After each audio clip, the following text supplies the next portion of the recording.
This is a second update on Playhouse development, actually being recorded directly after the first one. This is as much for me to make a note of where I am as I thought it could be useful to share some of the ideas.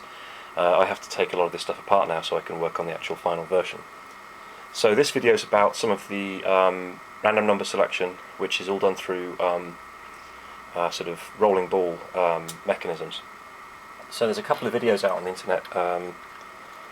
I forget the guy's name, but there's this thing called the Great Ball Run, which is a really incredibly sort of technical build, fantastic mechanisms going on, and I've taken some inspiration from that. In fact, this one here is blatantly copied from that, but it's a really interesting mechanism, so I thought I'd break down how it works. So the idea with this part of the mechanism is I want the system to be able to choose to do certain things randomly.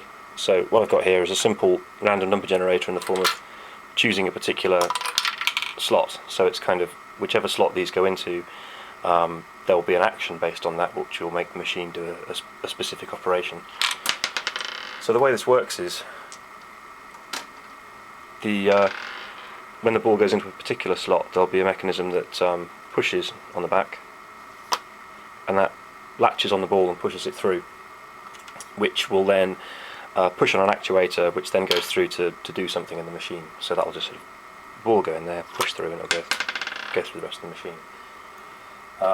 The kind of pushing mechanism I showed in the last video is a little bit like this. This is a nicer, neater version. So the mechanism would push on here, and then you get a nice, neat ratcheting motion. So this is the kind of thing I have to tune to get the thing to work properly. The nice discovery I realised recently was the problem with this original version is getting the ball out. So once it's done something, the ball tends to get stuck in here. It's a real pain. So I was poking around with ways to get this to work, and I figured out this really nice, neat solution.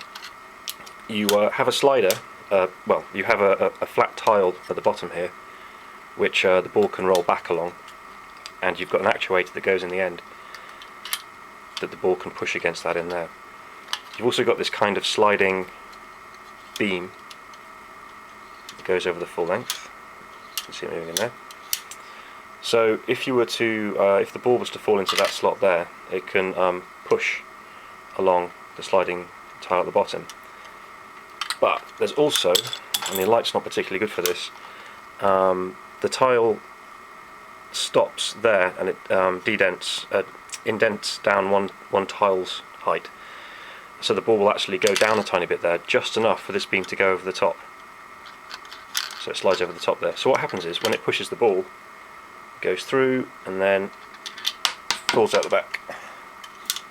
Which means that when you've got an actuator in place, the ball will fall in, it'll push something, and then automatically eject itself. That's really good for this machine, because if all of these balls were going out the front, it means that you've got all of this kind of motion happening around where all of the actual complicated mechanisms are going. It's going to be quite hard to manage.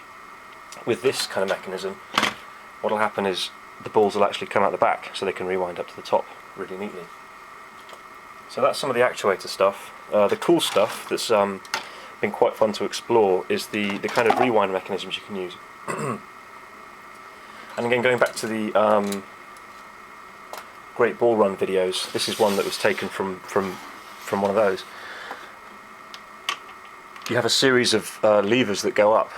The ball comes in, gets caught in this notch here, and sort of gets pushed up along them by this left and right motion. And at the top there's a little hammer which pushes out the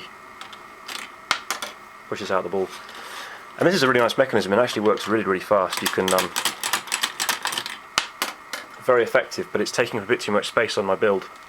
I tried a few variations that were a little neater. So this one is my own design based on that one. The ball comes in here, pushes up, not quite.